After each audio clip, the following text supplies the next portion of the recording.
ಮೇಲುಕೋಟೆಯ murder ಸೀಕ್ರೆಟ್ನ ಸುದ್ದಿ. ಈ ಕೇಸ್ಗೆ ಈಗ ಬಿಗ್ ಟ್ವಿಸ್ಟ್ ಸಿಗ್ತಾ ಇದೆ. ಮೇಲುಕೋಟೆ ಶಿಕ್ಷಕಿ ದೀಪಿಕಾ ಕೊಲೆ ಕೇಸ್. ಅಕ್ಕ ಅಂತ ಕರೀತಾ ಇದ್ದವನೇ ದೀಪಿಕಾ ಮರ್ಡರ್ಗೆ ಸ್ಕೆಚ್ ಹಾಕಿದನ ಅಂತಹ ಶಂಕೆ ಅನುಮಾನ ಈಗ ಮೂಡ್ತಾ ಇದೆ. ಪರಿಚಯಸ್ಥ ಹುಡುಗನಿಂದಲೇ ಶಿಕ್ಷಕಿ ದೀಪಿಕಾ ಕೊಲೆ ಆಯ್ತಾ? ಸ್ವಗ್ರಾಮದ ಯುವಕನ ವಿರುದ್ಧ ದೀಪಿಕಾ ಕುಟುಂಬಸ್ಥರು ಆರೋಪವನ್ನ ಮಾಡ್ತಾ ಇದ್ದಾರೆ. ಹಾಗಾದ್ರೆ ಈ ಆರೋಪಕ್ಕೆ ಕಾರಣ ಏನು ಅನ್ನುವಂತಹ ಪ್ರಶ್ನೆ ಮೂಡುತ್ತೆ. ಅಕ್ಕ ಅಂತ ಕರೀತಾ ಇದ್ದವನೇ ಶಿಕ್ಷಕಿ ದೀಪಿಕಾ ಮರ್ಡರ್ಗೆ ಸ್ಕೆಚ್ ಹಾಕದ್ನ. ದೀಪಿಕಾ ಕುಟುಂಬಸ್ಥರು ಈ ರೀತಿ ಆರೋಪವನ್ನ ಮಾಡ್ತಾ ಇದ್ದಾರೆ. ದೀಪಿಕಾ ನಾಪತ್ತೆಗೂ ಮುನ್ನ ಕಾಲ್ ಮಾಡಿದ್ದ ನಿತೀಶ್, ದೀಪಿಕಾ ಶವ ಸಿಗ್ತಾ ಇದ್ದಂತೆ ನಿತೀಶ್ ನಾಪತ್ತೆಯಾಗಿದ್ದಾನೆ. ಆತನ ಹುಡುಕಾಟವೂ ಕೂಡ ನಡೀತಾ ಇದೆ. ಪೊಲೀಸರು ಹುಡುಕಾಟದಲ್ಲಿ ತೊಡಗಿದ್ದಾರೆ. ದೀಪಿಕಾ ಕುಟುಂಬಸ್ಥರು ನಿತೀಶ್ನ ಮೇಲೆ ಅನುಮಾನವನ್ನ ವ್ಯಕ್ತಪಡಿಸಿದ್ದಾರೆ. ಅಕ್ಕ ಅಂತ ಕರೀತಾ ಇದ್ದಂತಹ ನಿತೀಶ್ ಅಕ್ಕ ಎನ್ನುತ್ತಲೇ ದೀಪಿಕಾ ಜೊತೆ ಸ್ನೇಹ ಬೆಳೆಸಿದ್ದ. 3 ದಿನದ ಹಿಂದೆ ಬೆಟ್ಟದ ತಪ್ಪಲಿನಲ್ಲಿ ದೀಪಿಕಾ ಹಾಗೂ ನಿತೀಶ್ ನಡುವೆ ಜಗಳ ಆಗುತ್ತಂತೆ. ಆ ಜಗಳದ ವಿಡಿಯೋ ಸೆರೆ ಹಿಡಿತಾರೆ ಪ್ರವಾಸಿಗರು. ಅಲ್ಲಿಗೆ ಬಂದಂತಹ ಪ್ರವಾಸಿಗರು ಅವರಿಬ್ರು ಜಗಳ ಮಾಡ್ತಾ ಇರೋದನ್ನ ನೋಡಿ ಅದನ್ನ ಶೂಟ್ ಮಾಡ್ತಾರೆ. 13 ಸೆಕೆಂಡ್ಗಳ ವಿಡಿಯೋ ಈಗ ಪೊಲೀಸರ ಕೈ ಸೇರಿದೆ. ಬೆಟ್ಟದ ತಪ್ಪಲಿನಲ್ಲೇ ಪತ್ತೆಯಾಗಿದ್ದ ದೀಪಿಕಾಳ ಸ್ಕೂಟರ್ ಪತ್ತೆಯಾದ ಸ್ಥಳದಲ್ಲೇ ದೀಪಿಕಾ ಶವ ಪತ್ತೆಯಾಗಿದೆ. ಅದು ಕೂಡ ಆಕೆ ಶವವನ್ನ ಹೂತಿಡಲಾಗಿದೆ. ತಹಶೀಲ್ದಾರ್ ಸಮ್ಮುಖದಲ್ಲಿ ಶವ ಹೊರತೆಗೆದು ಮರಣೋತ್ತರ ಪರೀಕ್ಷೆಗೆ ಕಳುಹಿಸಿದ್ದಾರೆ ಪೊಲೀಸರು. ದೀಪಿಕಾ ಶವ ಸಿಗ್ತಾ ಇದ್ದ ಹಾಗೇನೆ ನಿತೀಶ್ ಮೇಲೆ ಅನುಮಾನ ಹೆಚ್ಚಾಗುತ್ತೆ. ಒಂದು ಕಡೆ ದೀಪಿಕಾ ಕುಟುಂಬಸ್ಥರು ಕೂಡ ನಿತೀಶ್ನ ಮೇಲೆ ಅನುಮಾನವನ್ನ ವ್ಯಕ್ತಪಡಿಸ್ತಾರೆ. ಮತ್ತೊಂದು ಕಡೆ ಅವರಿಬ್ರು ಜಗಳ ಆಡ್ತಾ ಇದ್ದಂತಹ ವಿಡಿಯೋ, ಆ ವಿಡಿಯೋ ಈಗ ಪೊಲೀಸರ ಕೈ ಸೇರಿದೆ. ಪರಿಚಯಸ್ಥ ಹುಡುಗ ಅಕ್ಕ ಅಂತ ಕರೀತಾ ಇದ್ದ. ಈಗ ಆತನೇ ಆಕೆಯ ಮರ್ಡರ್ಗೆ ಸ್ಕೆಚ್ ಹಾಕಿದ್ನ, ಆಕೆಯನ್ನ ಕೊಲೆ ಮಾಡಿ ಹೂತಿದ್ನ. ಎಲ್ಲ ಪ್ರಶ್ನೆಗಳು ಮೂಡ್ತಾ ಇದೆ. ಪಾಂಡವಪುರ ಪೊಲೀಸರು ಈಗ ಫೀಲ್ಡ್ಗೆ ಇಳಿದಿದ್ದಾರೆ. ನಿತೀಶ್ಗಾಗಿ ಹುಡುಕಾಟವನ್ನ ನಡೆಸಿದ್ದಾರೆ.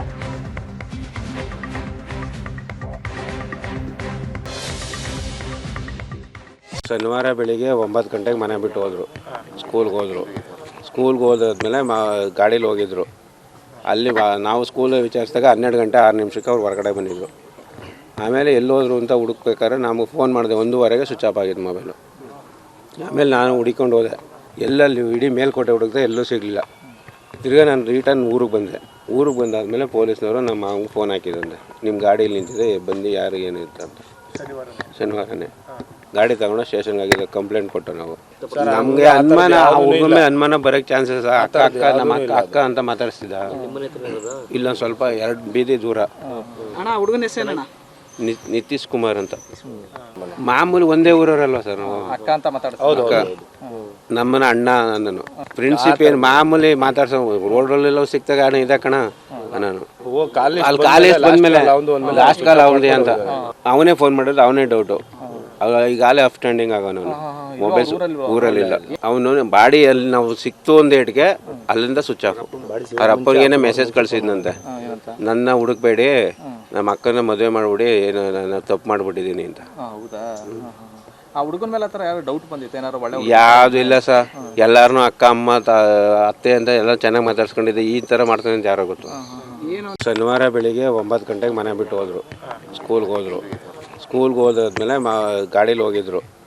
ಅಲ್ಲಿ ನಾವು ಸ್ಕೂಲ್ ವಿಚಾರಿಸಿದಾಗ 12 ಗಂಟೆ ಯಾರೋ ಇಬ್ಬರು ಗಲಾಟೆ ಮಾಡ್ತಿದ್ರು, ಒಂದು ಹುಡುಗಿಗೆ ಹೊಡಿತಾ ಇದ್ರು ಅಂತ ಮೇಲ್ಗಡೆ ಯಾರೋ ದೇವಸ್ಥಾನಕ್ಕೆ ಬಂದಿರೋಂಥವ್ರು ವಿಡಿಯೋ ಮಾಡಿ ಪೊಲೀಸ್ನವ್ರಿಗೆ ಸ್ಟೇಷನ್ಗೆ ಕಂಪ್ಲೇಂಟ್ ಕೊಟ್ಟಾಗ ಅವ್ರು ಬಂದಿದ್ದಾರೆ. ಅವ್ರು ಬರೋ ಅಷ್ಟರೊಳಗೆ ಯಾವುದೂ ಇಲ್ಲ, ಒಂದು ಗಾಡಿ ಮಾತ್ರ ಇತ್ತು. ಬಂದು ಎಲ್ಲ ಅಲ್ಲಿ ಸ್ಥಳ ಪರಿಶೀಲನೆ ಮಾಡಿ FIR ಹಾಕಿದ್ರು. FIR ಶನಿವಾರ 1:15 ಇನ್ಸಿಡೆಂಟ್ ನಡೆದಿರೋದು.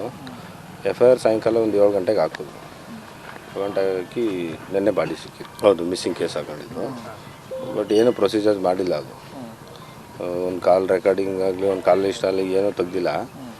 ಅವರು ಇನ್ಸ್ಪೆಕ್ಟ್ರು ಏನೋ ಆ ಥರ ಏನೂ ಮಾಡಿಲ್ಲ. 2 ದಿನ ಆದರೂ ನೆಗ್ಲಿಜೆನ್ಸಿ ಮಾಡಿದ್ರು.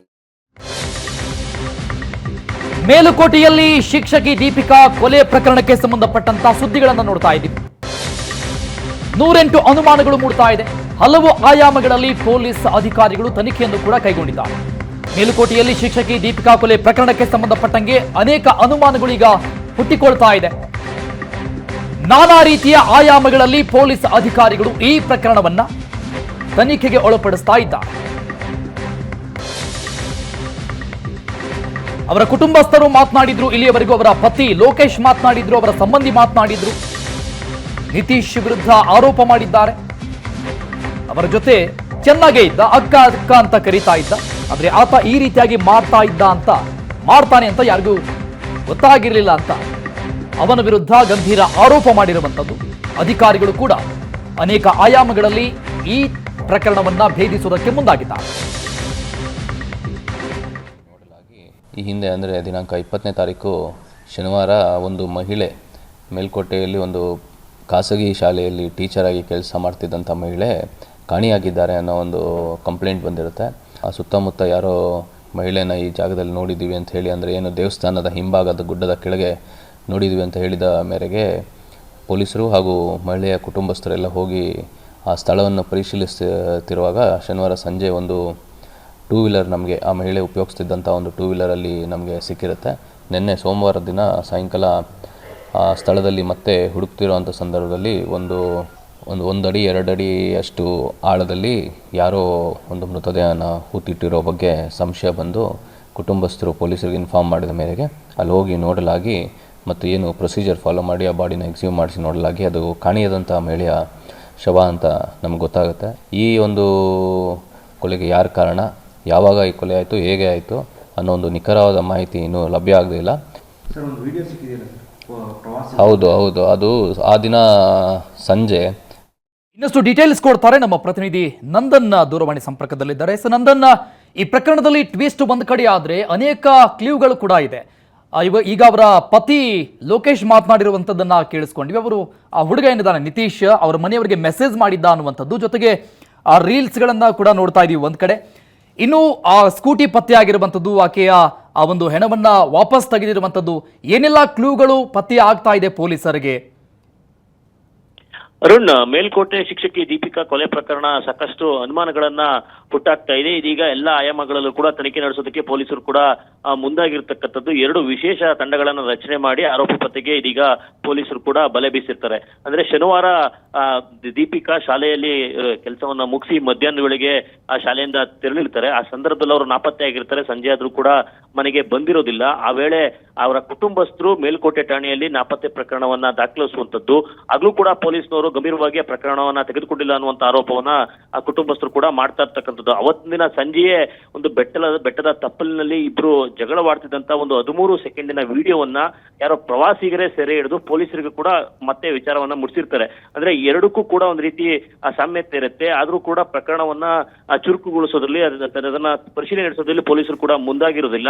ಯಾವಾಗ ಸ್ವತಃ ಕುಟುಂಬಸ್ಥರೇ ಒಂದು ಬೇಸತ್ತು ಒಂದು ಹುಡ್ಕೋದಕ್ಕೆ ಮುಂದಾಗ್ತಾರೋ ಆ ಸಂದರ್ಭದಲ್ಲಿ ಒಂದು ಡಿಯೋ ಬೈಕ್, ಅಂದ್ರೆ ಏನು ಮೃತ ದೀಪಿಕಾ ಬಳಸ್ತಿದ್ದಂತಹ ಆ ಡಿಯೋ ಬೈಕ್ ಒಂದು ಬೆಟ್ಟದ ತಪ್ಪಲಿನಲ್ಲಿ ಪತ್ತೆ ಆಗುವಂತದ್ದು. ಆ ಸಂದರ್ಭದಲ್ಲಿ ಅದರ ಸುತ್ತಮುತ್ತ ಜಾಗಗಳಲ್ಲಿ ಹುಡುಕ್ತಂತಹ ಸಂದರ್ಭದಲ್ಲಿ ಊಟಿಟ್ಟ ಸ್ಥಿತಿಯಲ್ಲಿ ದೀಪಿಕಾಳ ಮೃತದೇಹ ಕೂಡ ಪತ್ತೆ ಆಗಿರ್ತಕ್ಕಂಥದ್ದು. ಅಂದ್ರೆ ಈ ದೀಪಿಕಾಳ ಸಾವು ಸಾಕಷ್ಟು ಅನುಮಾನಗಳನ್ನ ಹುಟ್ಟಾಗ್ತಾ ಇರ್ತಕ್ಕಂಥದ್ದು. ಯಾಕಂತ ಹೇಳಿದ್ರೆ ದೀಪಿಕಾ ನಾಪತ್ತೆ ಆಗೋದಕ್ಕೂ ಮುನ್ನ ಅವಳ ಮೊಬೈಲ್ಗೆ ಕೊನೆಯ ಬಾರಿ ಕರೆ ಮಾಡಿದಂಥದ್ದು ಅವರದ್ದೇ ಗ್ರಾಮದ ಯುವಕ ನಿತೀಶ್ ಅನ್ನುವಂಥವ್ರು. ಆ ಕಾರಣಕ್ಕಾಗಿ ಸಹಜವಾಗಿ ಅವರ ಕುಟುಂಬಸ್ಥರಿಗೂ ಕೂಡ ಆತನ ಮೇಲೆ ಅನುಮಾನ ಇದೆ. ಅಂದ್ರೆ ಅವನು ಕಡೆಯದಾಗಿ ಆ ಕರೆ ಕೂಡ ಮಾಡಿದ್ದ ಯಾವಾಗ ದೀಪಿಕಾಳ ಮೃತದೇಹ ಪತ್ತೆ ಆಯ್ತು. ಆಗಿನಿಂದ ಕೂಡ ಗ್ರಾಮದಲ್ಲಿ ಆತ ಕಾಣ್ತಾ ಇಲ್ಲ, ನಾಪತ್ತೆ ಆಗಿದ್ದಾನೆ. ಅಂದ್ರೆ ಅಕ್ಕ ಅಂತೇಳಿ ಸ್ನೇಹವನ್ನ ಬೆಳೆಸಿದ್ದ.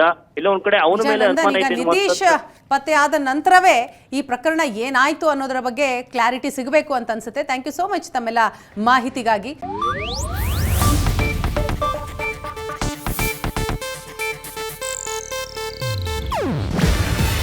ಇದು ಏಷ್ಯಾನೆಟ್ ನ್ಯೂಸ್ ನೆಟ್ವರ್ಕ್ ಪ್ರಸ್ತುತಿ. ನೀವು ನೋಡ್ತಿದ್ದೀರಾ ಏಷ್ಯಾನೆಟ್ ಸುವರ್ಣ ನ್ಯೂಸ್.